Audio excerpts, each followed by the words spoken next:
Sur ce petit terrain de foot ougandais, la troupe des Ghetto Kids s'entraîne. Ils seront bientôt sous le feu des projecteurs du monde entier. La chanteuse Shakira, qui a signé l'hymne de la Coupe du Monde 2026, les a repérés sur les réseaux sociaux. Elle les a invités à se produire à ses côtés lors de la mi-temps de la finale le 19 juillet. Loin d'être impressionnés, ces jeunes garçons et filles, âgés entre 4 et 16 ans, se disent très fiers. On est très impatients. On a hâte de monter sur scène avec Shakira et on est impatients de montrer au monde entier qui nous sommes. Que ce soit à l'étranger ou dans notre pays, se produire sur l'une des plus grandes scènes, c'est toujours un plaisir. Nous sommes vus par de nombreuses personnes qui nous regardent sur cette scène où nous nous produisons. Cela fait toujours du bien et ça amène beaucoup d'opportunités.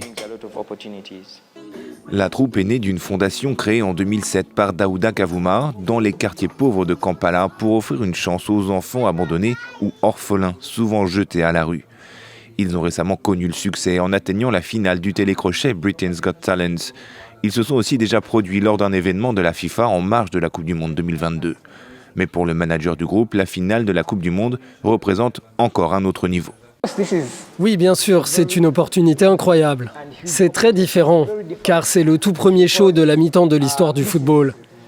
C'est une opportunité énorme pour les Ghetto Kids, pour moi et pour les enfants qui n'ont plus d'espoir, car cela leur redonnera espoir.